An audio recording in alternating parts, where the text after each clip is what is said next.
Where's the music at? There.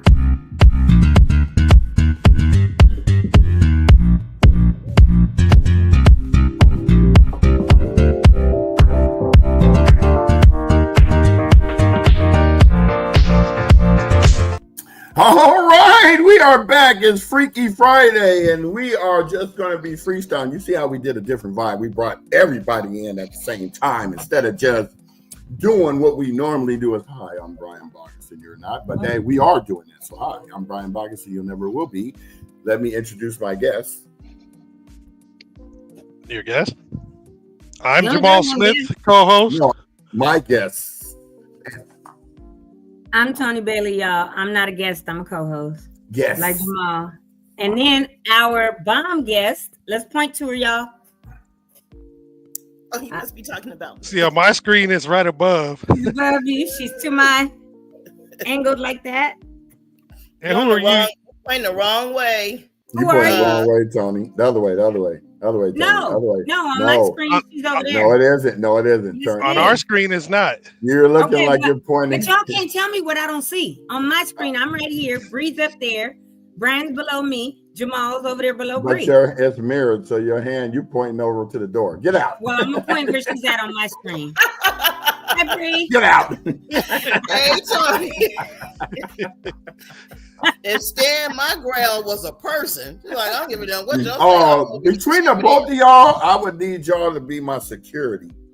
Oh, heck yeah. No, because I changed. I'm different now. I don't do those type of things anymore. You be stepping in and say, bro, we're not going to be having that over here. All that happened, Bree, is the line got pushed further back. That's all it is. Yeah. we all got it in us. The older we get, we just push the line further back. There it is. There it is. Don't pop off as quick. Yep. I don't. So we're going to introduce y'all to Sabrina, who is our official apparel provider.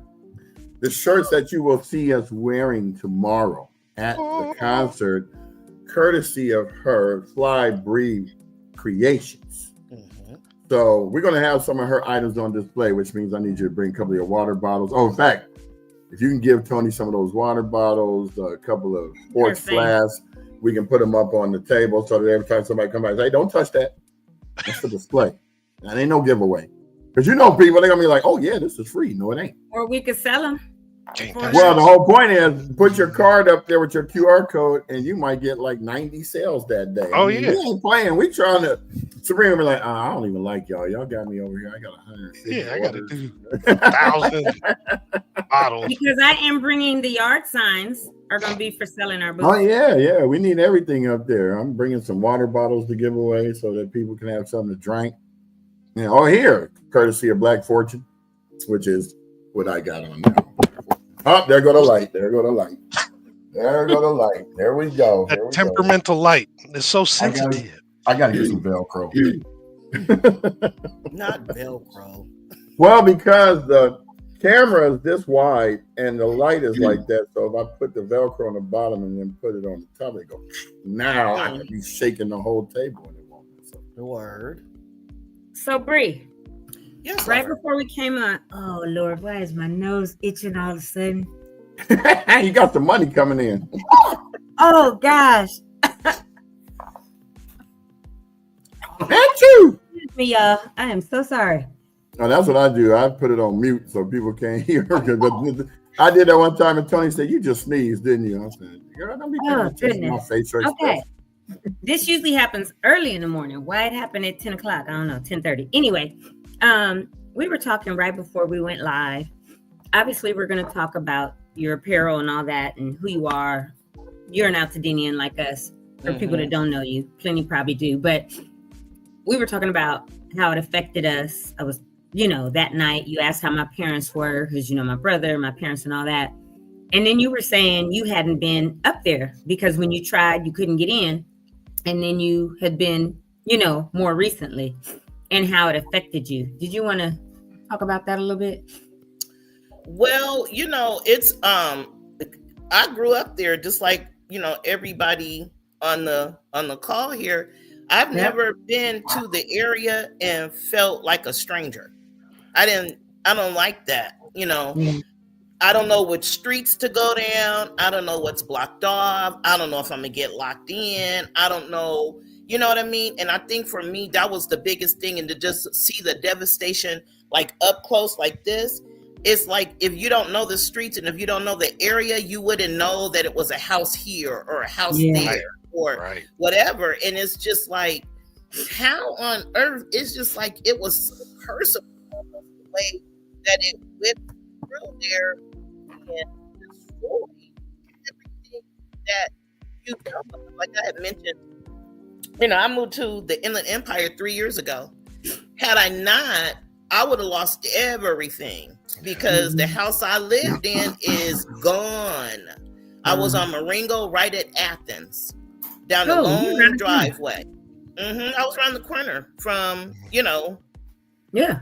Mom and them, it's just, my son grew up there. I moved in that house when he was 12, you know. And then my younger cousin, who has always been like, you know, right underneath my armpit, she has 3 little babies, 3 boys. And them boys were raised there, you know, because my mother was, you know, always close to them because my aunt passed. So much happened while I was in that house. So many life-changing events. You know what I mean? Like, when I moved there, I got promoted on my job a few times there. I bought a couple new cars while I was there.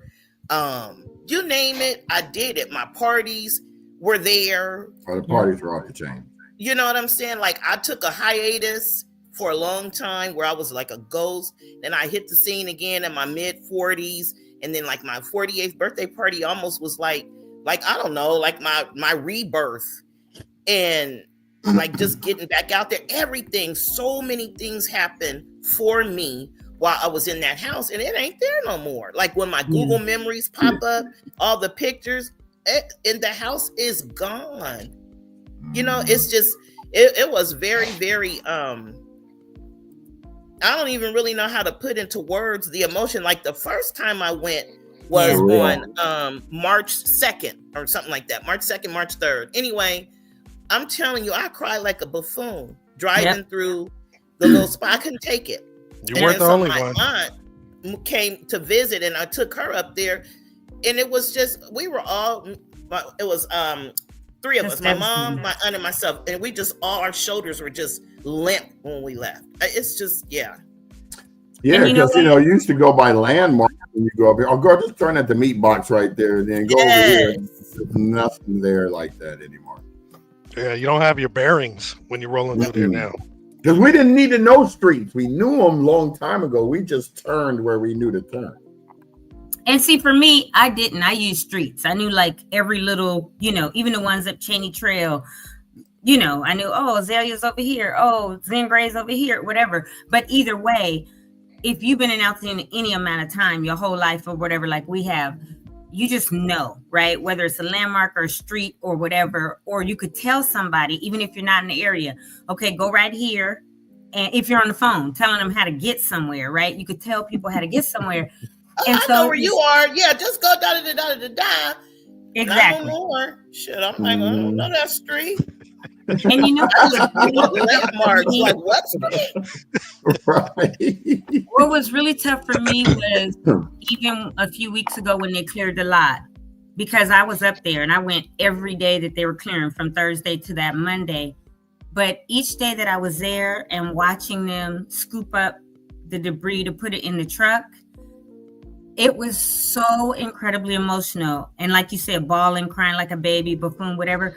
Because first we dealt with, okay, it's all gone, right? And I went to Loma Alta school. So Loma Alta is gone and was fully leveled immediately. And then the park, our park, which was Farnsworth, it was a block above my house. So we walked down to the end of, you know, to Lake and up to Concha, and we were at the park. All that stuff is gone.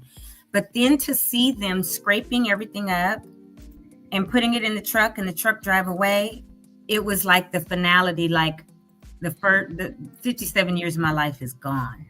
Because and to the people, it's just debris. To you know, to the victims, it is everything. It's your whole life. They work the workers have no connection to it. But you know what?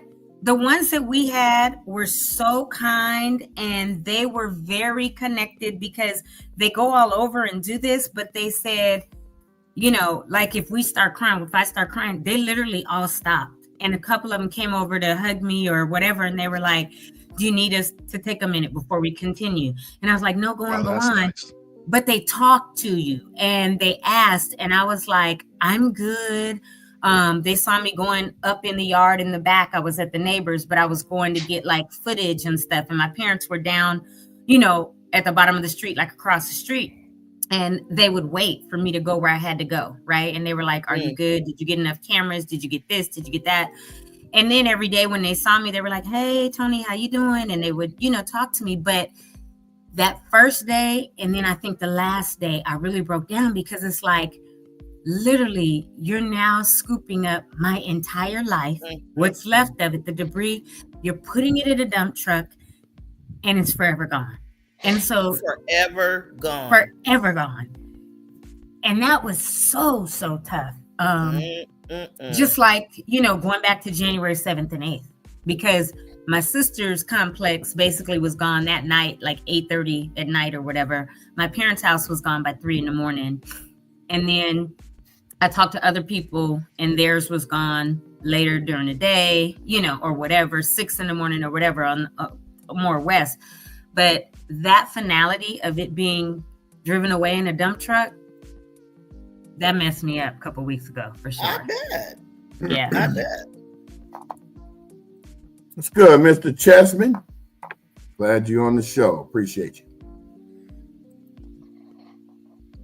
you. So thanks for sharing how you felt, Sabrina, because, you know, as we bring people on, we've been asking them, well, what was it like for you? Or have you gone up there and what did you experience? And it's very different for everybody because individually they have their memories, their thoughts, their feelings, but then there's also a huge commonality, right? Yeah. That all of us still feel and will forever, because it's forever changed our lives and our town. Yeah. Right? Yeah. And just even the fact that I don't have a place to go, really. I mean, my little cousin still lives in Pasadena, but I'm talking about, like, you know, I would make a day of it. I go to Kat and Kenny's house because Kat, you know, those are some of my closest friends, Kenny James and his wife, Catherine. And then my homegirl, Tiffany, you know, like, I called her a few weeks, like, that I was out there, like, at the end of December, I had dinner with Trina Mims and Keisha Sanders. Well, now Keisha Woods. And I called Tiffany because I needed to use the bathroom and I was going to run by and see her. You know what I mean? Before. But that's how we were, though. That's how we did. But now I can't do that no more. And I don't like that. You know, I just feel lost when I go there. I'm not going to lie. And I would never try to put myself out there like I get it, because I don't understand how you would feel because all your stuff is lost. You know what I mean? But it's just, I've known Tiffany since I was 13. The slumber parties, the this, the that, that's gone. You know, it's just, I don't know, man. I try not to. It's going to be a whole new neighborhood, and hopefully majority of the people that lived on those streets will come back. I know on our street, they got two lots for sale. But those people are over 80 years old. I don't think they come back. Coach Paul lived 3 blocks up the street from me. I'm not sure what's going to happen with his property. He said he was rebuilding, so we'll see. Oh, okay. Yeah, he was kind of suffering from a little bit of dementia and stuff like that. So hopefully his caregivers will, you know, abide by his wishes and do that. Well, they will. I mean, you know, I personally know Tamitra. Yeah, she used to go up there all the time. She stopped by my house and say hi. Yeah. And, you know, Pam is helping him. And Pam's a whole judge. So. And the whole crew have been hanging with Coach Paul the whole time. Right. Yeah. Right. Yeah. So that's Pam and them got in touch with them, and Pam's like, no, we're going to make sure he's straight, right? And Pam will make sure, right? For the most part, as whoever can. So that's really good, though. That's crazy, because I did a lot of content at the house every day. All my content, walking down the driveway, filming, being by the pool, being in the backyard, all kinds of different areas, having functions over there where Sabrina would be scared to come over because the dog was there. Oh, yeah, no, if you got a dog, I'm not coming. I don't play them games. Oh, that's right. You scared of dogs. No dogs? Hell yeah, and I'm not going. Yeah, that's what no. You got a dog? I love Tiffany Bell to death. I will not go to her house because she don't put her dog up, and that's cool. Well, I would have put the dog up as you come. I knew he could stay in the house. I can't trust that because Jasper, Courtney loved her animal. Because I used to go over there all the time till she got Jasper. I was like, well, I love you, but I'm not coming back. Dog owners have to be mindful of that. If somebody is scared of dogs, like put them up and for real secure them, because it could be paralyzing for people that are scared. No, and that can be. It is. Okay, I'm sorry. The hell out.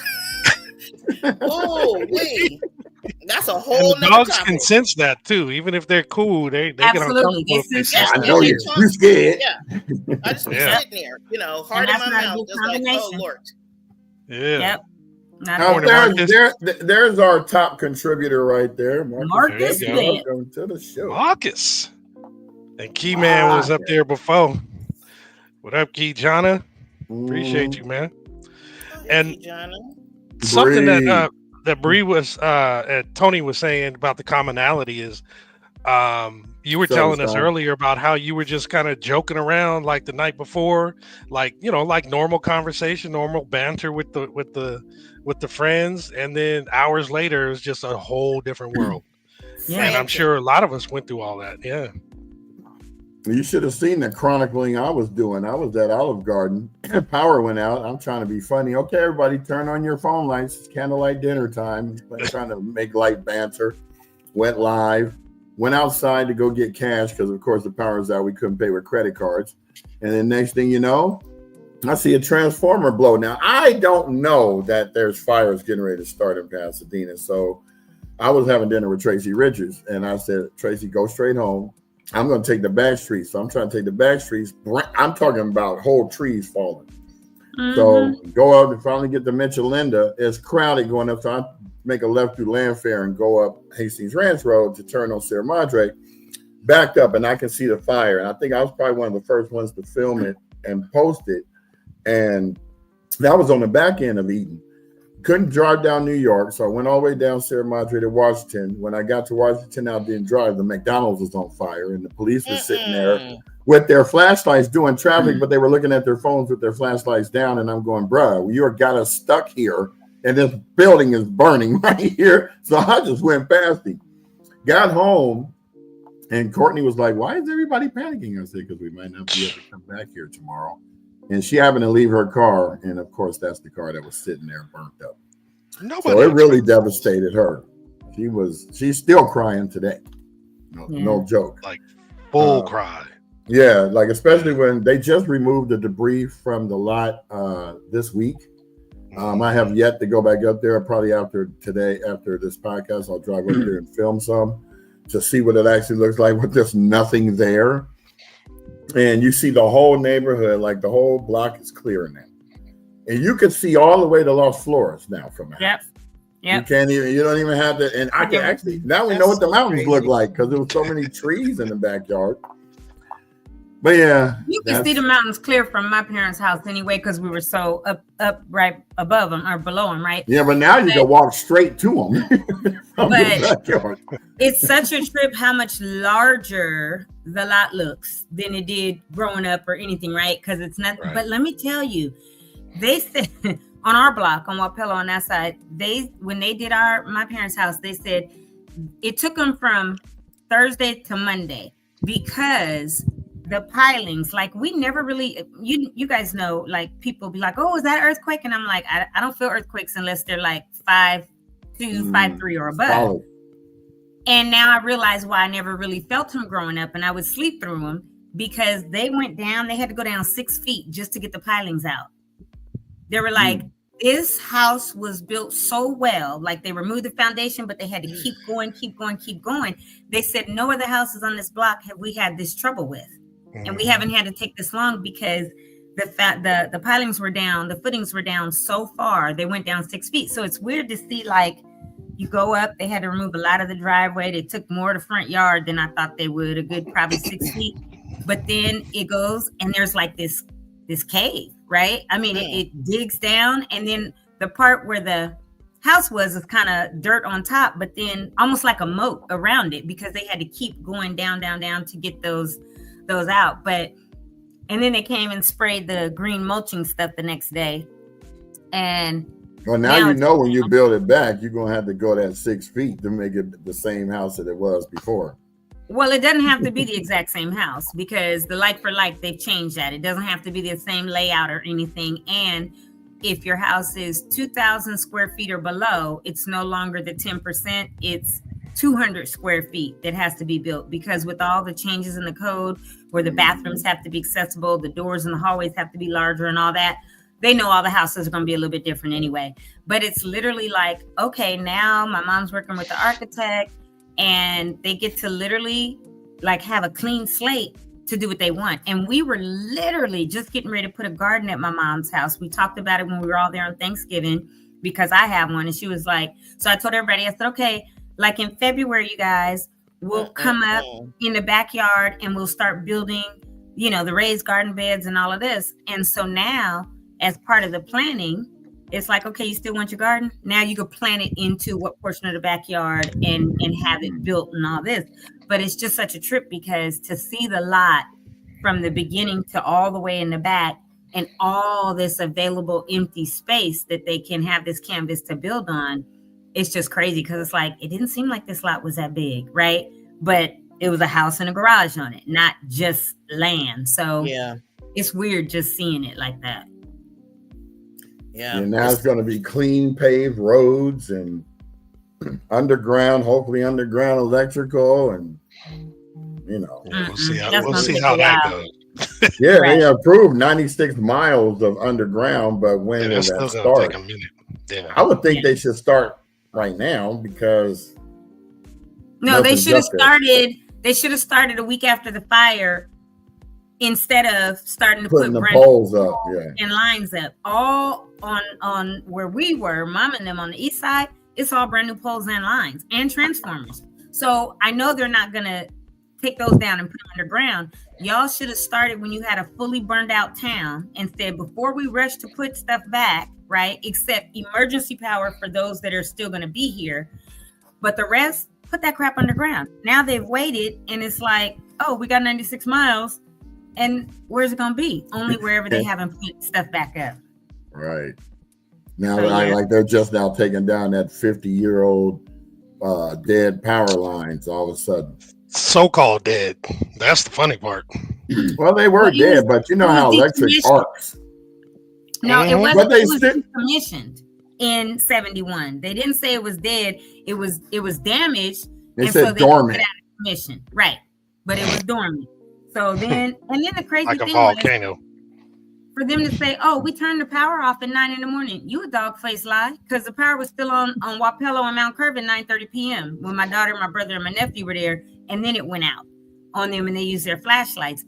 But there were people that said their power was out at 9 a.m. on the west side by Muir, and I'm like, how? It's so weird. That off the wrong grid. They've been without power for a while too. That's how my friend ended up at, being with her mom and her aunt, because she was like, girl, I'm not about to be up in this house with no power. And I mean, I'm telling you, it went from kiki to horror. Yeah.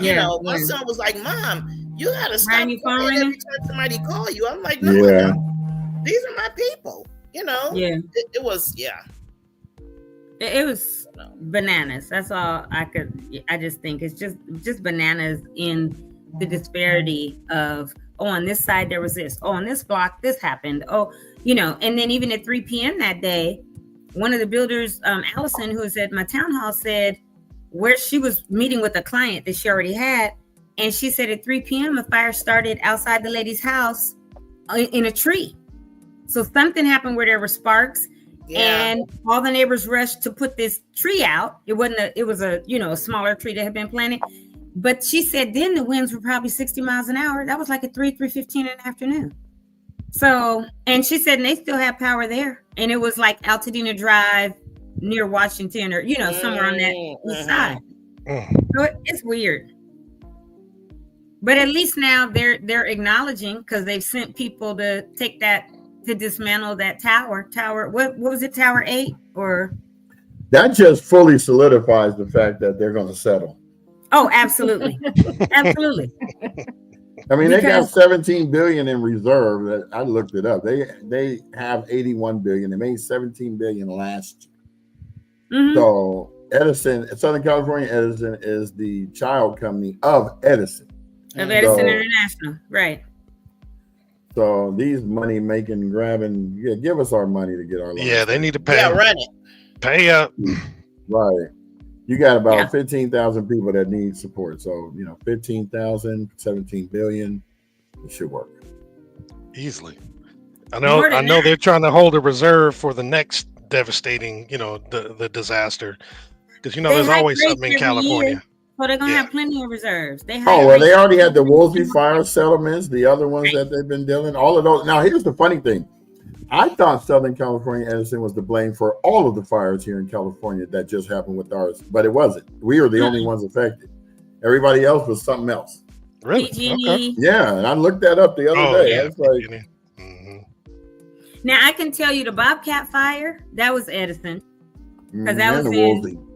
Yeah, Woolsey and Bobcat. And Bobcat was the one up in Azusa a few years back, 1920. But that one, they literally, the Tuesday after the fires, we had, or the Wednesday after the fires, we had an event at our church, and the law firm that sued them, the one with Todd Becker, who's a Pasadena's, and Edelson or whatever, they came to the church and did this whole, thing. And they literally let Edison settle with them 2 days prior on that Monday on the Bobcat fire. So how many years was that after?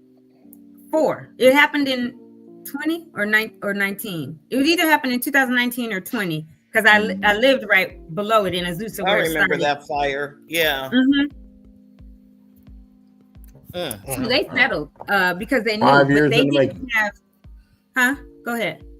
So that's a 5-year settlement in the making.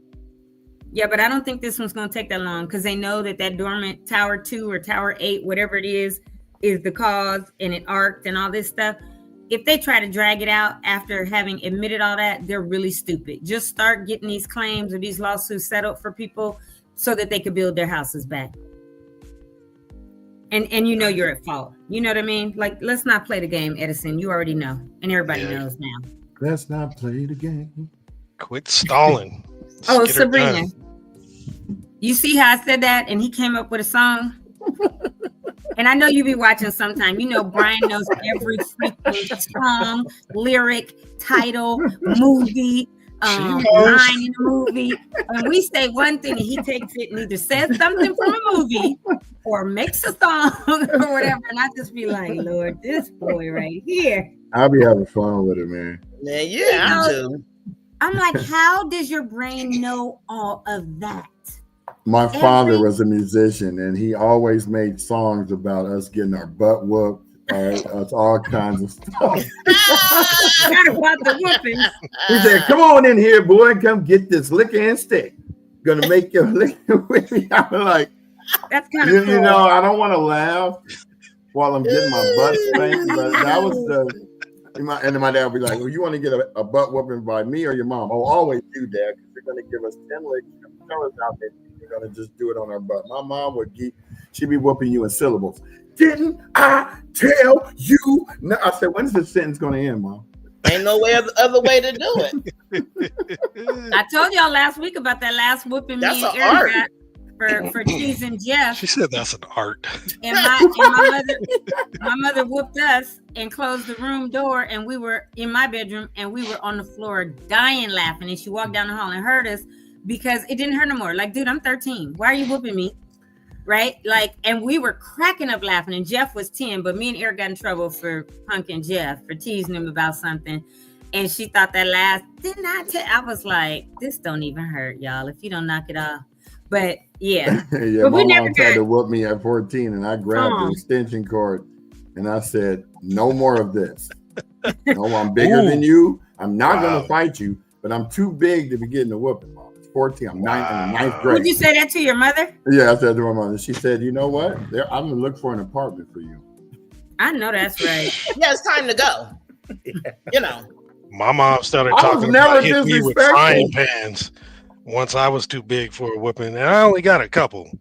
But I was like, yeah, you don't have to worry about that. Yeah, you got no brothers and no sisters to kitchenware. get you in trouble. And see, my brother was always doing something, and my mom believed him every time. I'd be wanting to knock him out every day. But I was like, okay, I'm just going to. I didn't have any either, but my mother stayed with it, boy. I think my last beat down was at 15. She whooped my entire A-star store from one end of the room to the next. Like I was something on the street. She's like, Mama, I'm in. Nope, I said nothing. I got smart with her. She had enough. My mouth was flipped. This has been flipped my whole life. And I said something to her, and it, man, triggered. What? I had a nosebleed. She wouldn't even give me no tissue. You know them little napkins you used to get from the pergola? Yeah. Them little thin, the skin, that's all I had in my backpack. I'm walking down the street just patting my nose and shit, blood just everywhere. OMG. I ain't fooled with her since. I'm almost 56. I don't mess with her. Period. She always reminds me. You know that's that time why you Mother's grab that Day, extension cord. That's why we see pro athletes, mama this, mama that, and Mother's Day is such a big deal where Father's Day is not. Not that fathers are not important, because they absolutely are, and they deserve all that too. But no, it just gets shirts, socks, and ties. But the mothers, man, let me tell you, we gotta have mad kudos for our mothers and give them grace now in their older age, because I'm gonna tell you what, if I was my child, I'd be dead right now, because I was a daddy's girl, still am, but I could get away with stuff because daddy would let me. And my mother, bless her heart, Corey, I know you ran. She didn't deserve a kid like me, because boy, I had attitude probably since I was 2. I had a mouth that I sucked my teeth. I should have no teeth in this mouth, because baby, I would suck teeth and roll eyes in a second. Do you hear me? I should have no teeth and have them all. I'm surprised I do. My mother used to bop me in my mouth so hard with the back, like right, this little knuckle action right here. Ooh. I had one. Well, you know what? I think my mother did that, but then I would just flick and I would move. No, I wasn't. That was me. I was. She was like, "Oh, you got block skills now, huh?" Right. Well, I might get you where the sun don't shine. You gonna block that, mama? So the reason why I'm so sarcastic now is because my mom would say stuff and I would be literal with it. So she's like, "Boy, get out of my face." I said, "Mom, that's not physically possible, because for me to get out of your face, I have to literally have to be in it." So, she goes, "If you don't go somewhere," I said, "Well, I'm just going to be quiet on that one, because the next one I can see that she's grabbing that lamp." Right. My mother was. Now let me tell you this: we never got hit with an extension cord, with a shoe, with the wooden spoon. No Hot Wheels track. No, I did not. I think my mother went after my brothers once with a Hot Wheel track. I don't know if she whooped them. Ooh, those are the worst. We just got spanked with a belt, but we didn't get we never extension cord, never like go outside and get a switch. I don't know what that is. We didn't get whooped. You're like not really black. I'm just going. We are, Sabrina. You might as well go and stop saying that. You something different. I picked up those switches. No, this what Brian says. I was silver spoon, black or whatever. Yeah, I can't even relate. Because I told her I grew up in the Manors, and she was like, "Oh no, we weren't allowed to go down there." Yeah, we're not allowed down there. No, we couldn't go. But no, we never got whoopings with any of that, because my parents, I believe, thought that was abuse or cruel. So we just got belts, right? But that shit stopped it. I told my mom, I'm gonna call the police on you. She said, "Hey, you don't even have to worry about that. 5 acres is right down the street. Three houses down. I could just walk you over there." Mm-hmm. Drive you off. You told your mother you was gonna call the police? I told her I'm gonna call the police. It's child abuse. She goes like this. She goes, Sycamore's around the corner too. Don't think I don't know about these places. I'm let me give her a little vacation. So I'm quiet now. She back in another room. And that's where my mother used to smoke cigarettes. She would smoke cigarettes, and she'd be standing at the door. She'd be standing at the door with her cigarette, going, "You gonna come in this house or not?" Whoa. And I'm like, nope. She didn't whoop her for back then and come out now. That's hilarious, Sabrina. That's real talk. No, my mom, she probably watching this, gonna come on and say, "You a bald-faced liar." And I'm like, I got the wells to prove it. Don't try to play. Let me tell you, they all be watching. Right to passage. Let me. Where my phone at? Because my mama sometimes decides to text me while we're live. Oh, okay, no text right now. I'll tell you the one thing I made sure I did was I learned after my mom's whooping, because what I didn't want to have happen was wait till your father comes home. Oh, that part. And his father is like 6'6".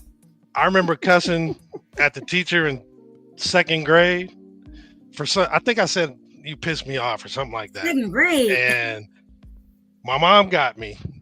But then she told me to, wait till your daddy gets home, heard the car come up. I tried to hide underneath the television because we had the little stand for it. But this is how stupid I was. It was one of them wire frame stands. So it's not like you can't see me. And you're not short or tiny. Well, I was too tall. I was in second grade. So I was 7 years old, right? You was still tall. Man, he was curled up like a fetus behind TV. And my dad used to get me not with your clothes on. No, take your pants off. Oh, after you get out the bathtub? No. He would just go to your bed, take your pants down, and I'm gonna wear your ass out. And he tore that belt up. There's always the warning. Don't tell me what you're about to do to me. Just do it. Oh yeah. But like I said, I tried to learn my lesson when mom got me, so I didn't have to wait for that alternative or that additional ass whooping. So my dad used to talk to me, and that to me sometimes the older I got was the worst. Than getting a whooping. Because you don't want to disappoint the man you respect and is your hero, right? Because my father, I'm scared of him mad, he stopped giving me whoopings. I think around 10 or 11. What he would do is he make me do calisthenics. Like he say, go squat against that wall. That walls. Yeah. Man, that was worse. I think, can I just get the butt whooping, please? Ooh, that was killing me. I remember one time I was 9 years old and I drank my dad's Miller High Life, and I was drunk. And he came home and he said, "Who drank my beer?" And I said, "I don't know." He said, "Boy, run up and down them stairs." I ran up and down the stairs twice and passed out. He left me there until the next day. You get a whooping that time. So whoever grabbed the belt? I did. Oh, I told you I grabbed my mom's, and she was like, I did. I was like, ain't no way. I grabbed the belt. Like, you gonna not be hitting me with this belt. I didn't say, but yeah, I grabbed the belt. Like, girl, no way. I knew it was just gonna get worse from there. She was like, get out. Well, I told y'all how I was in high school when I had like all the stuffed animals in the menagerie, right? I don't remember that one. Okay, so my she was room hiding. would be, she was hiding in between, going like this. Like E.T. I was like a perfectionist. I had like 50 stuffed animals, but I would put them on the floor when I got into bed, and in the morning I would get up early enough that I could line them up exactly where they belong. And then on the shelves I had glass menagerie animals. Well, I didn't want nobody going to my room, so every morning before school I would vacuum, and I would walk you could see the trail because I would see the footprints. So we would be at dinner, and I was like, one day I was like, who keeps going to my room? Whoever keeps going to my room need to stay out my room, right? Literally at the dinner table. And they were like, how you know somebody's going to your room? I said, duh, because I vacuum every morning and I see footprints. So whoever keeps going to my room, stay out my room. Why was it my mama? And she was like, I'm going in your room and that's my room. And I was like, you need to stay out my room. That's why I vacuum. No. Oh, heck no. I couldn't do that today. I could not do that. Like, why are you going in my room? You have no business going in my room. And so like your paint job is wrong because you're talking reckless. Yeah, that's like when you had to wake up. That's absurd. That's absurdity to me. I'm just sitting here now rocking back and forth. You know how people rock when they get nervous? Yeah, get nervous, right? My mom, I'm in Vegas. Mom's on the other side of the door. I'm like, man, I'm glad she can't hear this. No, I was like, whoever keeps going in my room, stay out my room. My mother was like, it's my room. We own the house. I wish I would have tried. But you can't. And I was like, but you shouldn't be going in my room. That's still at it. That's the point I'm trying to understand. That is not what happened in families and houses with us. No, my dad took the door off the room. I was shutting it so much. He's like, "Oh, so you don't want to keep this door unlocked? We taking the door." I told y'all I probably shouldn't be here today. I can't get the thought to formulate in my mind to even get it out of my mouth. Maybe I was saying what I needed to say, but we were also raised: mean what you say what you mean, ask for what you want. That's how Daddy told us. So that's what we did. So I was like doubling down on it being her. Yes, it was my room. Stay out my room. That's why I vacuum every day. She tripled down on you now. And I'm like, Tony, you were really crazy because you told them stay out your room, including your mama. Yeah, you were lucky for your home situation because that would have worked out in any of our. Them chores been done yet? Brian, well, you know what? Okay, so chores. Now there were 4 of us, right? Saturday morning used to be 7:00. Get up. You going outside? Because we were the gardeners, the maids, all that, right? Chores. Mm-hmm. By the time I was 13, I was like, I'm not getting up at 7:00 on no Saturday, going outside doing nothing. Okay. I'll be back. I can't deal with that. I'll be right back. No, seriously. No, I got to go to the restroom, but I will be back. I was like, I am not getting up on a Saturday again to do chores. So I started staying up on Friday night till 2, 3, 4 in the morning. I would sweep, mop, do the kitchen, do the bathroom, all that, because I'm not getting up no more at 7:00. My sister, my brothers, they can go outside and do it, but I'm not. Mm. And so I did all my chores on Friday night. I slept in. I got up about 2 p.m. I would go in there. My mama called them dogwood sandwiches. I would either make like a pork chop sandwich or pork chops and something, or a big old, like lots of meat and cheese and all this and stack it up. And she would come, always my mama. But other people, they would come and be like, ooh, Tony, can we have some? I was like, no. Heck no. You're not getting none of my sandwich, none of my pork chop, no nothing. I did my chores last night. I slept in. I'm eating. Get away from me. And my mother would tell you today, she was like, Tony wasn't giving nobody none of that food, and it smelled good. And I was like, do not ask me for nothing that I'm eating. But I stayed up. My mom had this thing. Saturday mornings, just like you, get up, clean up. Now, if my mom got up and played opera, I'd hopped out the window, had my bike ready on the side of the garage and left. If she got up playing Marvin Gaye, I was the first one up to help clean up because I knew she was going to take us to State Corral afterwards. So I started learning the pattern. So my brother and sister were like, why aren't you ever here when, we got to clean up sometimes? I say, cuz y'all don't learn the patterns, little patterns. Yep. She goes, what's patterns? I said, I ain't telling you. Because I don't need all of us to be leaving. 2 of y'all need to stay back and land the thing. Huh? What did opera mean? Opera meant she was pissed off because her and my dad got in an argument the night before. Oh, so it was soothing. No, it was, you know how opera is. Mopping the floors and washing the walls. That's right. And come and snatch you right out the bed and be like, okay, you over here on this duty, you over here on this duty. Where's your brother at? They were like, we don't know. So I come home about 2:00. Where you been? At 2:00 in the afternoon time. That cigarette is killing me right there. Well, every time you do it. She stands at the door and leans and goes, you think you're coming in this house so you need help clean up? Oh, so you think that you know my patterns, huh? I heard the conversation. My mom, every birthday, she sends me a text of something that I used to do when I was little. So one of the texts she sent me, I think it was a couple of years ago, she goes, so Brian, I remember when you were 9 years old and you just got a whooping and you went upstairs and you started talking to your brother and sister and said, this is what we're going to do to not get whoopings. And you was walking around with your hands behind your back, going back and forth. And she goes, I thought that was the cutest thing, but I didn't want you to know that I thought it was funny. I said, oh, you tell me this stuff now. I'm like telling you, okay, you got to clean up make sure you do the dishes. Cause remember, it all falls on me. If you mess up and I get a whooping, I'm giving you a whooping. So it's the warning before the whooping for me. Like, oh my God. No, mine, it was the cigarette. Store. So you kind of think you can come in here like late, huh? Go get that extension hilarious, cord. Brian. She was so slow motion with it. Until she got that extension cord there, then she turned to Xena Warrior Princess. Animated. Oh my God. Yes, he is. So animated. And you standing up there like this. You like Mama, stop. I'm like, a fool. That was an absolute fool. Yeah, I probably shouldn't be alive today because man, I didn't have no butt. Huh? I think that's why I got no butt now. Well, that ain't my excuse because I got plenty. But she had area to whoop you with, don't she? I promise you, if I were my child, I'd be in prison for killing my child because I was something else. Like for real, I was something else. And I would always be like, no, I'm not doing it. I'm not doing it. And they would be like, yeah, sure. I was like, I'm not doing that. And I remember, look, 3rd grade. Let me tell you something. I would have whooped the crap out of me. Y'all remember 3rd grade? We had that wide ruled beige paper that we learned cursive on. So that they don't teach anymore.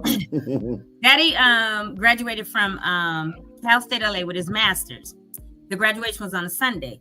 Me and my sister had half up, half down hair with curls down here, ponytail with curls up here, and these long dresses that were like pink with blue and white flowers and these white halters, right? So at patent leather, white shoes and all that. And we were like, yeah. So, you know, at night, bobby socks too. All of it, the bobby socks, everything. So at night, you get your clothes ready for school the next day, right? And you lay them out when you go to take your bath. So I laid my dress and everything out perfectly because I was wearing it to school the next day because I knew I was cute. I was wearing my hair and going out or acting. Yeah. So Mama was like, "You're not wearing that." I was like, "Yes, I am." And she was like, "You're not wearing that." I was like, "Yes, I am." And I was like, and I'm wearing my hair down. I was 8 years old, y'all, in 3rd grade, Audubon Elementary. I was like, "Yes, I am." She was like, "You're not wearing that." I was like, "I'm wearing that."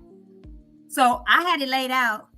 I went and found a piece of this paper and I wrote to my mother, if I don't get to wear my hair like that and that dress and the shoes, I will never speak to you again for the rest of my life.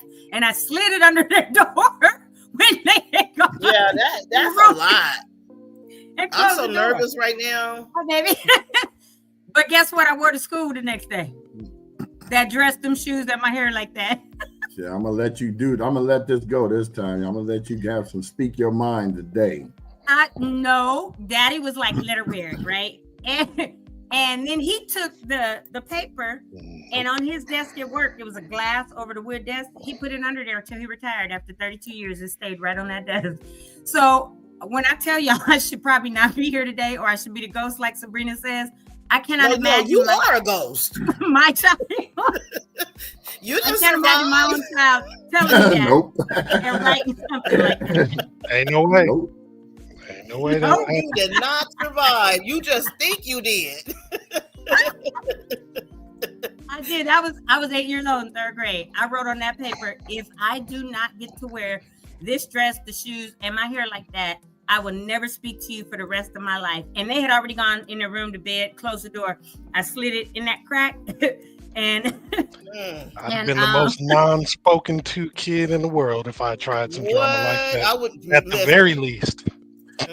My mama would have said, papers in my notebook right now. So you don't want dinner tonight. Right. I'm scooting paper away from me right now. I don't even want to. I'm so nervous. I'm like, oh. Yep. I'm glad I got earphones on. Like, Mama, you ain't hearing this, right? Man, my mom, if she watching, she'll validate it. She'll be like, yeah, Tony was crazy. Your mom is watching. I just believe you ain't real right now. I believe you think you real. Just the longest living ghost ever. Because you got killed years ago. You got took it out. you just don't know it. I was bad as I'll get out, y'all. For real. Yeah. All right. So yeah, that's why Sabrina, when we realized last year, you realized Jeff was my brother or whatever, and I FaceTimed him real quick, and you talked to him. Jeff will tell anybody, because matter of fact, at the town hall, he told somebody, he said, y'all, I've been dealing with this my whole life. Told me. He told me that. I said your sister is on one today. Because remember when I walked in the wrong room at the town hall, he said, right. Get out. Get out. I said, oh, I didn't know where I was going. The guy walked me in there. I was like. Yeah, and Brian said it. He was like, I've been dealing with this my whole life. I'm like, dang. He's like, she ain't never been just a nice big sister. Damn. I was very bossy. And so there were 4 of us, one of our brothers passed, but out of the 3 of us that are left, people always think like I'm the oldest, even though our sister's 3 years older and I'm in the middle. And I tell people I'm a middle child, y'all. I got middle child syndrome, all that. But I've always been like super bossy, kind of mean, sassy, all that. So I'm getting much better, thank God. I've grown up and matured, and I'm getting much better. And that's okay. That's news to look forward to. That's what's up. What's funny is I've never had to whoop my kids. I mean, all the times I thought about it, because my mother used to curse me, "You gonna have a kid just like you. He gonna be giving you all kind of problems." I said, "Nope, that will not happen." Because the one thing I am going to do with my child is have communication. Absolutely. Because y'all didn't talk with us. Y'all talked to us. And we never got to have a say. We never got to do anything. Well, my father would be reasonable. He'd be the moderator. Been like me and my sister getting an argument, which I was in the wrong. But, he'd give us both a fair shake. But my sister wasn't having it. If she lost, it was over. I remember one time we were sitting in the back seat. You know how they used to have those oil cans and they put the spout in it? Yeah. Well, the oil spout was sitting in the car, and I kept messing with her, and she took that thing and went swap. I think one of these scars right here under my eye is still there, and so I because they made us sit in the car at the grocery store. It'd be hot, but you sitting in the car. The rules that they got nowadays didn't apply to the 70s. It didn't apply back then. So. We were sitting in there. Applied. I got out the car. At least you could roll the window down if you needed. Right. Face is all bleeding. The fire truck is right there. They start giving me stitches, and my mom comes out the grocery store. And she goes to the fireman, "How much is that going to cost?" Wow. That's the first thing she had. She didn't care if I was bleeding. Then she snatched me and said, "Boy, I told you not to be incurring no bills." I was like, "Mom, I didn't hit myself." My sister never got in trouble because she knew I was the instigator. So I couldn't win with my sister. My brother, we would just lie on him because he didn't get in trouble. Mom, Chris broke that lamp. I'd be like, "Chris, see, you broke it. You won't get in trouble." He'd be like, "Okay." And he went for it and said, okay. Well, he was young, so she would, "Come here, baby. It's okay." I'm like, I know. The babies of the family. Oh man. I was the one that got all the attention for the discipline. They gave permission that Jamal. That's like we don't know nothing about. Okay, so y'all remember when you used to get butt whoopings in school? Yeah, corporal punishment. I got a SWAT at the school. I remember that. I stayed from your getting mom? SWAT. No, from the principal. Yeah, it was the principal. We didn't get that. But let me tell you, didn't nobody play games with your mama, Amir? No. It was E.F. Hutton spoke. If Miss Smith said something, you were like, "Yes, okay. Yes, ma'am," or whatever. Nobody played with Miss Smith because everybody knew she was not playing. It was funny. The first 2 years, they thought. I know you understand because you grew up with her. but all of us, we was like. But she was well. The one thing I know is she was cool. She was super cool though. If you did what you were supposed to do, absolutely, making fun and everything, but don't. You didn't want to disappoint her. That was my thing with her. I never wanted to disappoint her. Like I didn't want to, because I ditched class and whatever. Whatever happened. And I remember I was running for a PEP commissioner, and I was running my campaign during class. Mr. Cash would, "Sabrina, get your butt to class." I see Miss Smith, I go the other way, like I had to go to the bathroom or something. I ain't want to face her. You don't, man. Don't talk about Mr. Cash. Head to the side and look at you, and you knew you was in trouble. Right. Oh yeah. I'm in the 9th grade, and I'm in Mr. Cash's electronics class. Now I'm the only 9th grader in there because I guess I was smart or something, and so I would never do any work. And so Mr. Cash said, "Come up here for a second, son. What's your father's name?" I said, "Roger." He goes, "Give me your phone number." Gave him his phone number. He called my father, and my father, I didn't know he called my father. So my father goes, "I'm coming to school with you today." Now, my dad's blind. So I got to guide him into the school. And I'm like, why is he coming to the school today? And so he goes to the front desk. He said, "Yes, I have an appointment with Mr. Cash. You do not understand how beet red flush everything my face went." I was like, "Oh no!" So he brings. We go to Mr. Cash's conference hour, and he goes, "Mr. Bacchus, you raised a very intelligent son. He just does not pay attention to class. He disrupts the class." And my father goes, "He will never do that again." And that's exactly how he said it. What he said. And he shook Mr. Cash's hand, and I didn't go to school that day because I walked back home with him. And he said, "Do not ever make me have to come up to that school again." I said, "Never in my life. I will never do that." because that was an embarrassment to me to have my father have to take time out of his day to come up to the school for something that I didn't really realize that I was doing that was messed up, you know. Right. After that, I was talking too much in class. Cut it always, out. Always. I tell them, why I'm taking y'all so long to finish this quiz? You didn't study? I'll be talking about Yeah. Yeah, that was a threat though that I had for my kids growing up. I was like, if I have to, once I was divorced and a single mother, I said, if I have to leave my job to come to your school, you better hope security gets to you before I do, because and I would say effing you up, but I would say it. Like all four of my kids grew up with that threat. If I got to leave, your only job is to go to school.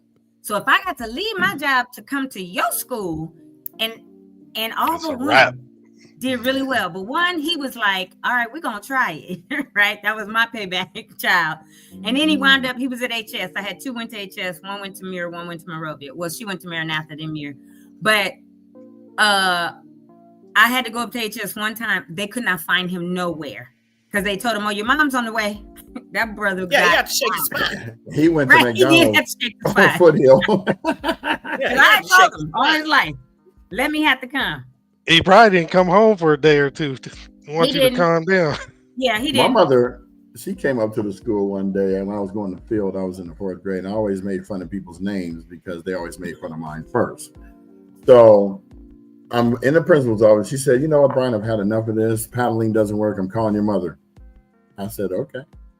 So I sat there because I knew he was going to say my mom's name wrong, and I'm in trouble for saying people's names messed up. So she comes up there and she goes, Mr. Weigel, what is the problem? Why you got me coming up here after work, during my work hours? And he goes, Mrs. Buckus. She said, she looked at me, she said, Brian, go back to class. Yeah. She said, you got me up here for him making fun of people's names. You can't even say my name right, Mr. Weigel. She started going in, and I was like trying to stay there and listen. She peeked her head at the door and said, boy, I told you to go to class. Let me try to listen. You come back. I was like, I didn't even get in trouble that day because I knew that he was going to mess the name up. I don't even correct him. I'm like, okay. Yep.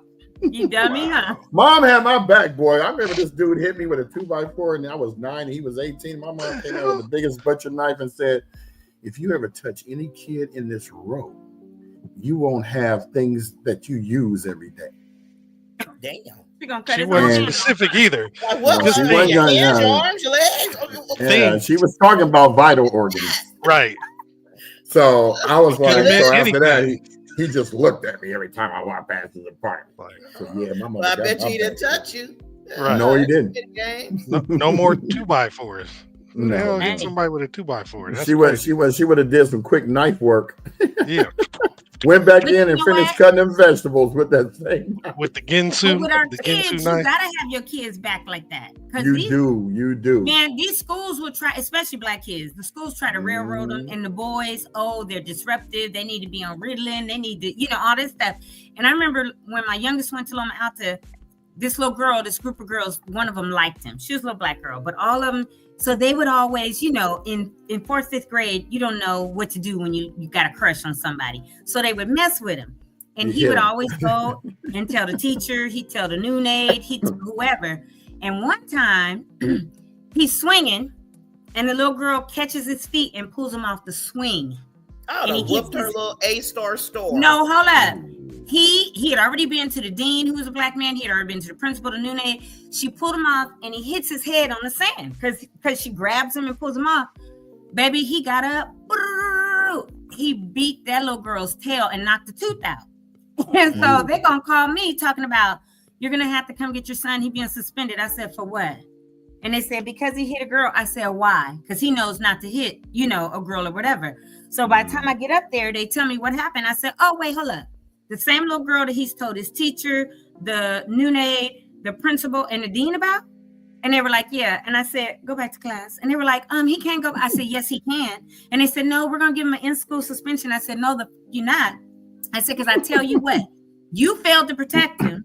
And if you think you're going to give him a suspension and put it on his record, I looked at the principal, the dean, all of them. I said, you gonna get sued, you gonna get sued, you gonna get sued. I said, and PUSD gonna get sued. I said, so y'all figure it out right now, have your little powwow about what you want to do. And they were like, Seth, you can go back to class. I said, exactly. You sound like my mom. I have my kids back, because he would come home and tell me, and I said, okay, go tell your teacher. Make sure you tell the teacher's aide on the playground, the new aide person. Man. Make sure you tell this one. He did all of it and told all of them, and they did nothing. They didn't call the girl's parents. They didn't talk to her or nothing. So when he defends himself because he could have had a concussion or worse, you want to suspend him? No, that ain't happening. So literally, like, I can't even imagine having a kid in 2025. Because baby, no, you know, I couldn't. The teachers to me, and you know, educators are some special people. So I would never talk against them. You know, my son is almost 23, and I was super active. Like, I was the type, when I hit the stairs, the assistant principal or whatever they call them, at that time when he was in his 9th grade year at Muir, he met me at the stairs. Oh, what's wrong? I was like, nothing today. Right. She said today. Today. And then he had a teacher who I promise, I feel like she had a crush on them little boys. Might have. And they called me at my job, and she called from Brent's phone. So I'm thinking, what is going on? I answered. She on the other end, and her ending sentence was, I see where he gets his attitude from. Woo, and hung up in my face. I said, okay, Lord, you're going to test me like this today. So I went and I told my boss, I said, I'll be back. If you know, supposedly, I should be back. Get bill money ready. On the news, I went up to the school. You know, I said, no, you're going to pull her out of whatever the hell it is she's doing so she and I can have a conversation. Right now. She sat there. I read her so hard. She crying and stuff. I'm like, what are you sitting in here crying for? Like, you got a crush on these little boys. What is your problem?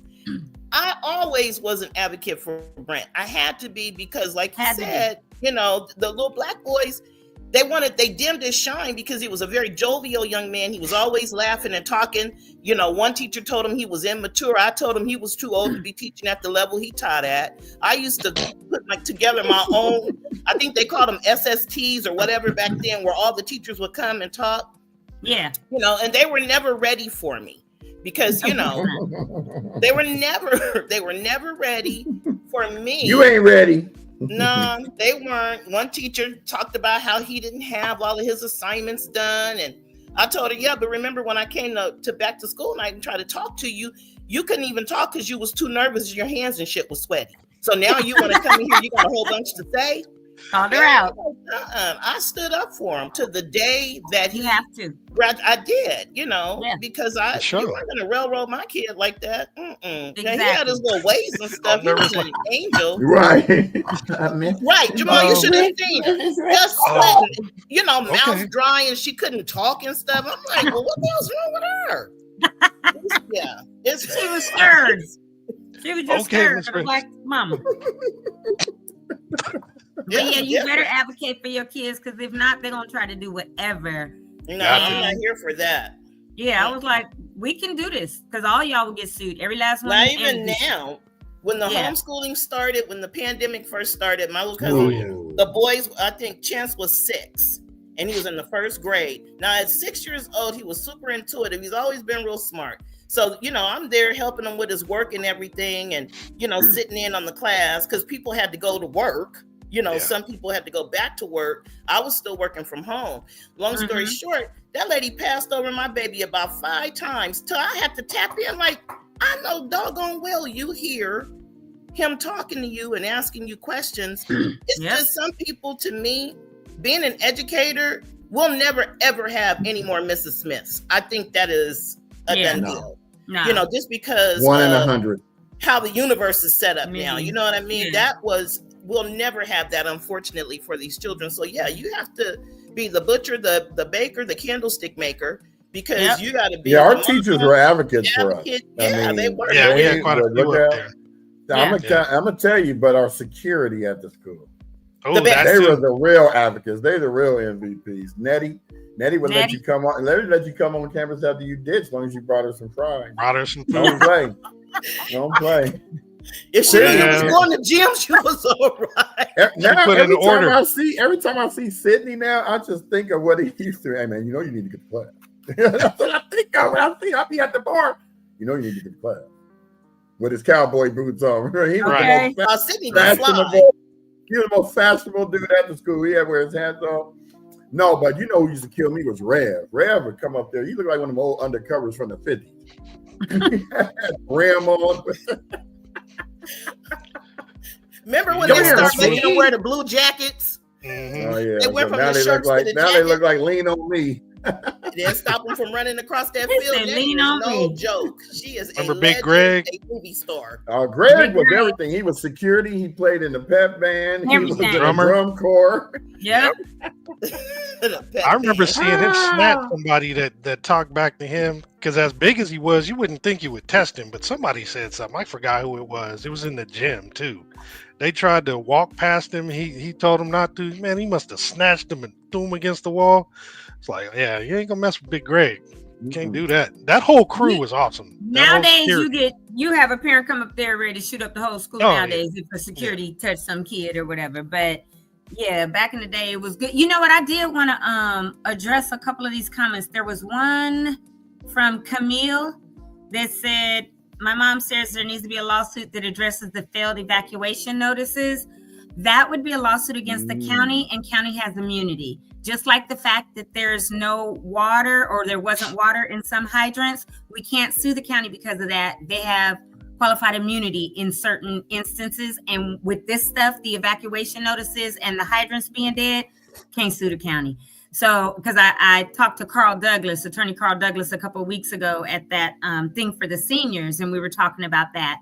And I had heard it, and I asked him, and he was like, yeah, when it comes to the evacuation notices and the water, they have immunity. Can't sue them over it. So, yes, you would think that we should be able to, but nobody's going to be able to. They have immunity over those issues. So that was all the rest of them are like funny comments and stuff. But I did want to go back to that just so that could actually be addressed. We weren't ignoring you, Camille. We were just having our banter, but I did want to go back and Camille was like, are y'all supposed to be talking about what's going on or talking about your past? Right. Well, remember, this is Freestyle Friday, so so we might have a guest on. We're actually I see. We spent a whole hour just jib-jabbing, which is fine because people love it, but we're actually going to be hyping the concert tomorrow. Right.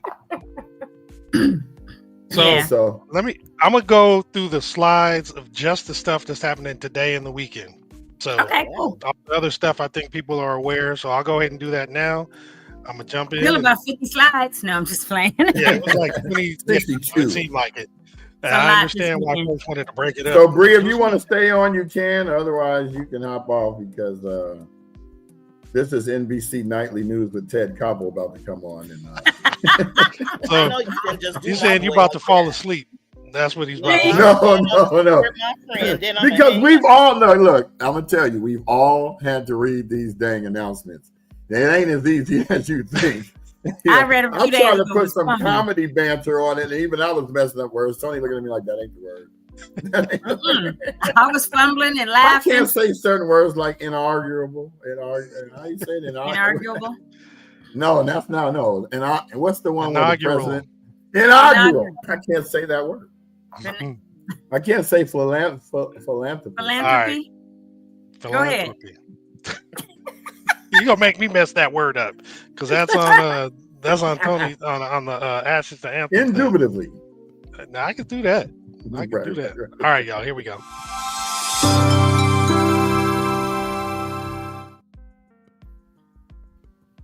Oh man. See, he removed us. No, he can still talk. He didn't remove us. Okay. No, but we don't remove y'all. I can hear you. We all good. So there is a monthly lecture series. Part 2 is coming up tonight, and it is, what is it? Reflections of People and Places. It's celebrate our community, architecture, diversity, heritage, and more. Altadena Revealed. So the second series or second event, the history and legacy of Altadena's Black community. The speakers will be Stephen McCall, Carrie Chastain, and Veronica Jones. And again, it's tonight from 7 p.m. to 9 p.m. at the Altadena Main Library at 600 East Mariposa Street. 7 o'clock is when the doors open. 7:30 is when the lecture begins. And if you want to register, there is a QR code down below. Should be a pretty good show. The folks up at Fair Oaks Burger is going to have a free mattress giveaway. This is tomorrow from 9 a.m. to 1 p.m. There are going to be 650 single-size mattresses that are going to be given away for free, and it's going to be first come, first serve. If you want to sign up, you want to contact Sophia Kim at 818-271-4645 or via email at sophiakim1014@gmail.com. And again, this is at Fair Oaks Burgers at 2560 North Fair Oaks Avenue in Altadena. There is a virtual workshop tomorrow from 10 a.m. to 12 p.m. where you get to learn how to solicit, select, and work with design professionals who can support your goals. They'll guide you through the rebuilding process and industry professionals with agency officials available to answer your questions. The speaker will be Jessica Orlando, who's a licensed California architect and vice president of the American Institute of Architects, Pasadena and Foothill. This is put on by LA County Public Works, and you can register by scanning the QR code or going to lacounty.pw/design-pro-workshop. All right, the next event. It's an app launch party, 12 to 4 on Saturday, located at Noise Within Theater at 3352 East Foothill Boulevard.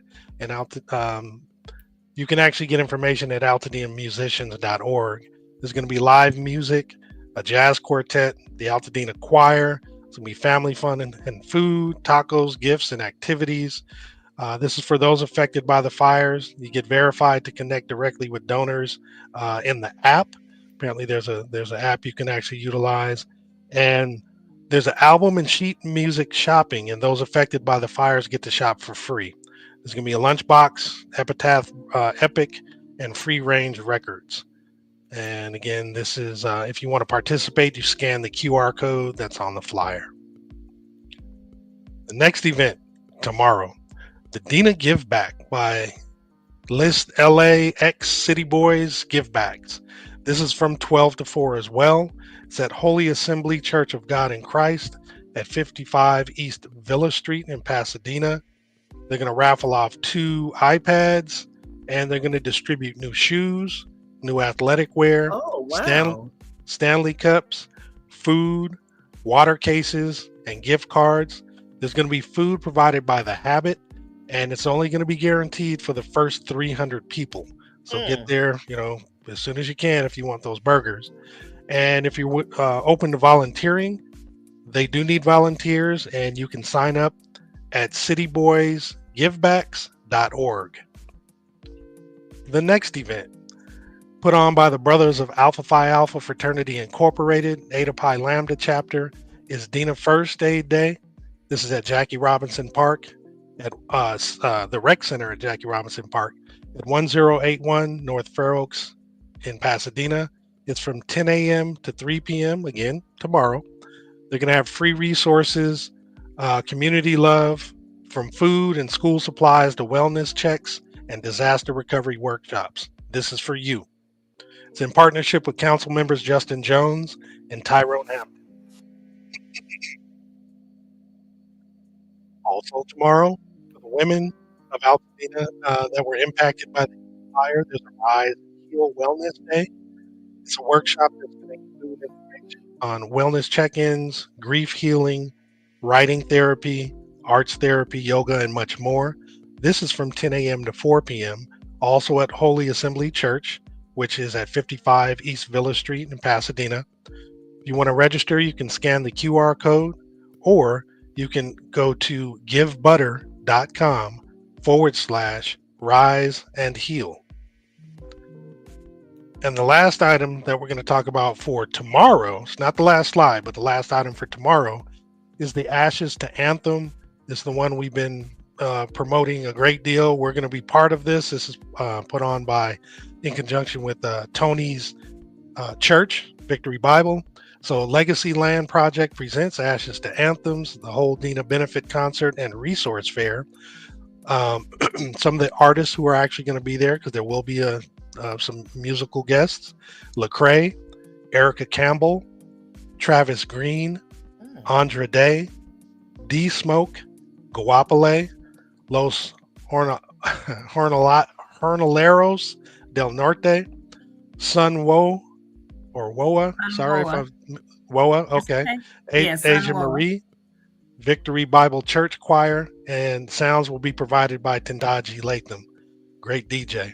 So some of the resources that are going to be available are going to be on-site cultural responsive care, management for displaced families, philanthropy roundtable, and community village with Builders Expo, housing support and legal assistance, health screenings and mental health services, children's programming and dedicated family zones, a Rebuilders Expo, as I had indicated before, with vetted development partners, and a financial assistance hub providing guidance and resources. This is at Memorial Park in Pasadena from 11 a.m. to 8 p.m. And I'm going to go ahead and encourage Tony to come on in and make some more comments about this. Where are we? Here we go.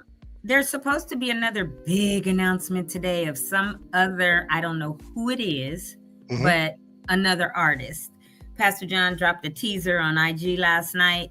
And like I said, they trickle them to us. So I don't yet know who it is. I'm going to watch our IG. I'm going to watch the Ashes to Anthem Facebook page, because I guess it's somebody bigger than all of these folks, but I'm not.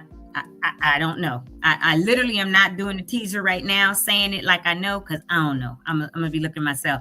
But later today, I guess there's another announcement of, I thought Andra Day was the big headliner. I don't know if this person is bigger than Andra. But anyway, but another thing, and you'll laugh at this. When I did the announcements 2 days ago, I said, Los Honorelos, because I didn't take Spanish in school. I took French. So I said, Los Jornaleros del Norte.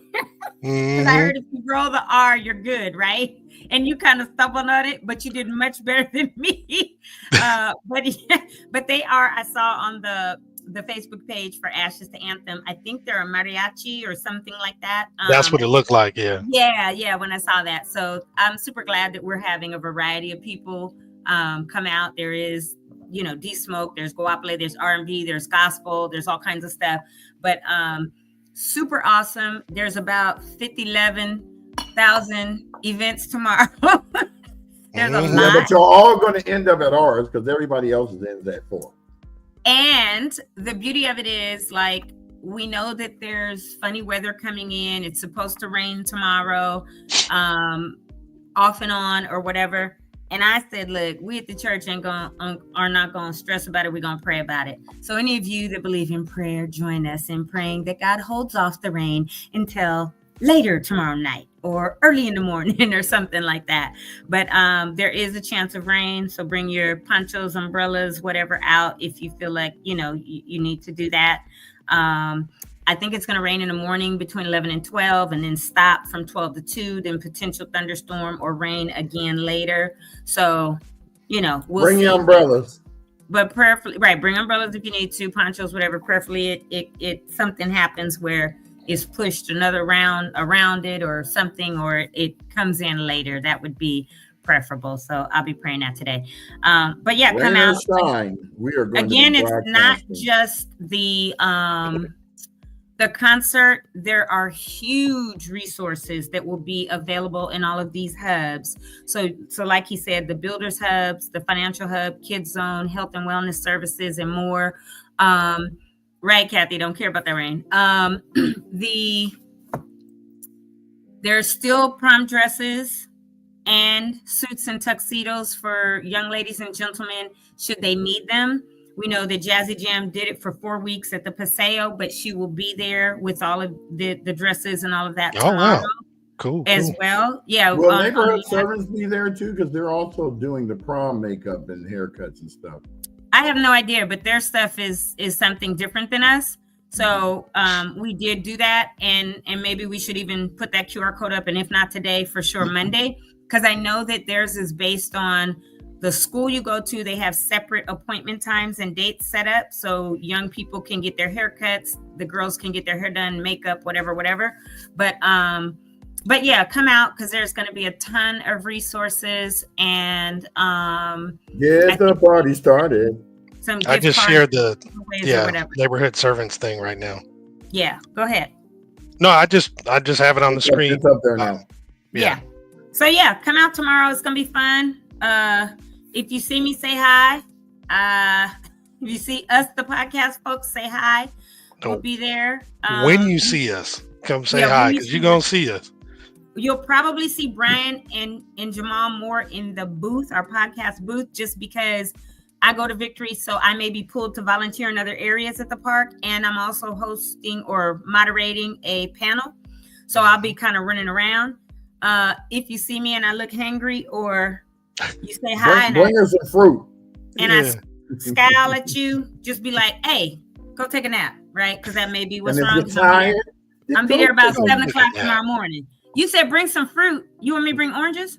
No, I said if they see you hangry, bring you some fruit. Oh, I thought you meant from my orange trees. Bring you some tomorrow. Okay. Anywho, you can do that too, though. You can do that too. We're gonna need some vitamin C. Yeah, I got tons for lack of vitamin D coming from the sun. Yeah, I got tons of oranges there on the ground and everything, and so many. But yeah, so it's gonna be a great event. Come out, get the support you need, see one another. If you haven't really been back in the area, except for your lot, but like come see your neighbors, give hugs, laugh, whatever, cry, hear some good music, be encouraged, get referrals and everything else that there needs to be. Thank you, Kathy.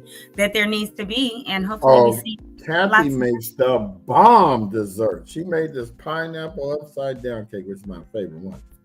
And man, when I tell you them desserts be kicking, she don't get to do a lot of baking lately because she's been volunteering for World Central Kitchen every day since they started. So Kathy, she's been doing amazing stuff. You are, Kathy. You are one of the ones that we love to see out there. Thank you very much for all that you do. And Absolutely. She's also been one of the ones that early on, along with Tony, that's always been posting stuff, So Kathy been posting a lot that I would share. Mm-hmm. And she's been helping out with Doolins and making sure people know that, Doolins were over on where the old Bills was, and just everything. Right. I went live there one day, and it's like all of a sudden here come all these cars. Right. Good times. Yep. So it's gonna be good, and hopefully we see everybody out there and just have a great time.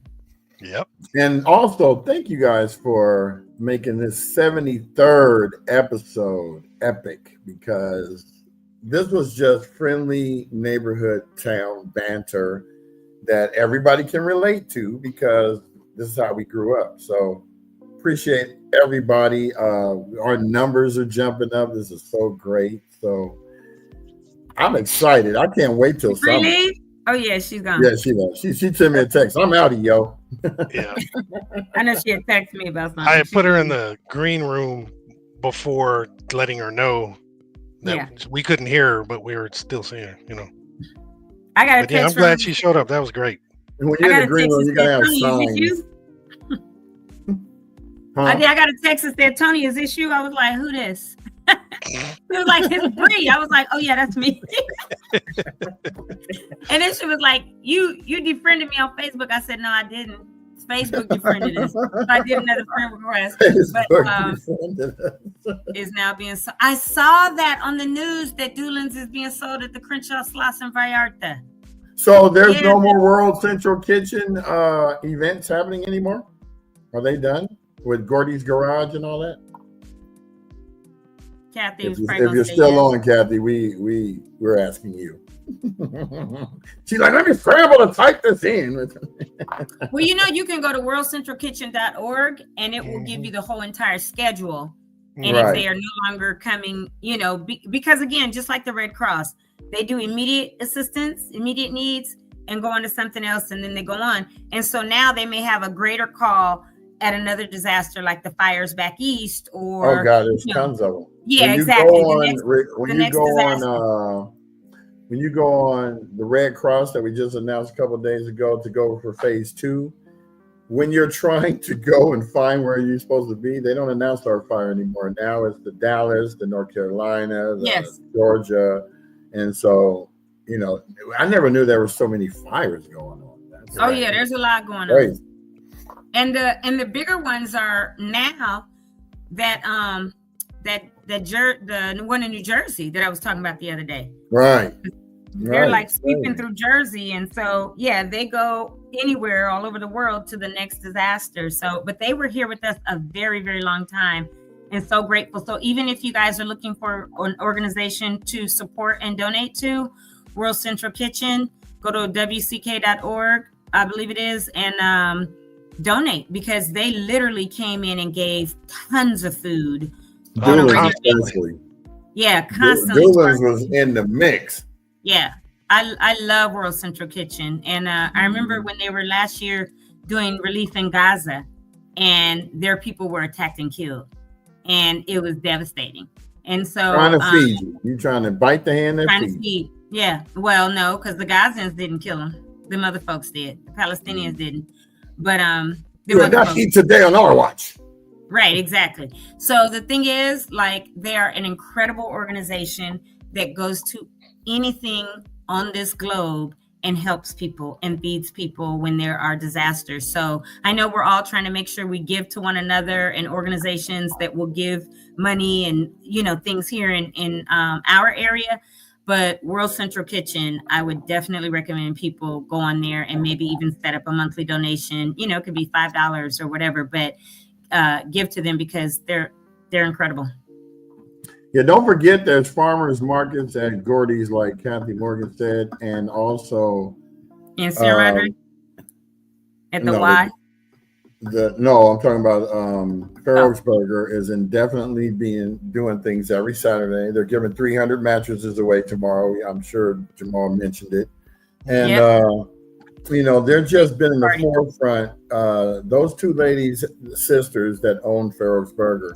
They're also doing catering now too, to supplement what they can't do at Pharaoh's Burger. So if you guys got a catering job or something, think local, and utilize some of the people that are actually still here and functioning, because they can't open yet, but they've been out there every morning making burgers, making breakfast burritos, and pancakes. And today they're actually giving tomorrow they have today they have burgers, garden burgers, crispy chicken sandwiches, and tenders for sale. Oh, they're doing stuff today? Tomorrow it's free breakfast. Yeah, she posted a video yesterday. I put it on the community site, group site. Yeah. I can share it. She just says that, hold on, I got it on. Hey, go ahead and share it. We like to promote our locals. Seriously. It's quick. It's only 7 seconds. Here we go. Oh, you can't hear it.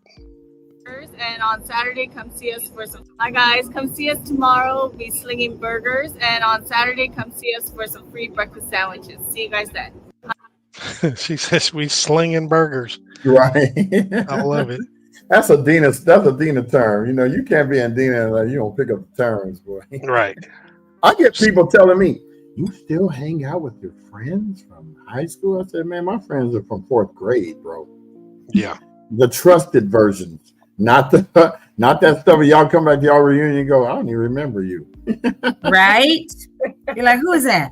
You went to the reunion. You'd be like, "Who is that, y'all?" No, we'd be like, "Hey, man, where your best friend at?" Usually with y'all think it's Steve. There's Dunes on Crenshaw and on Manchester. Kathy said visit them. And that new spot that she just said, Crenshaw and Slaughton in Vallarta. No, those are pre-packed meals that they're selling inside. Oh, I didn't know that. I thought they put a Yeah. spot in there and was like, No. yeah, come get this.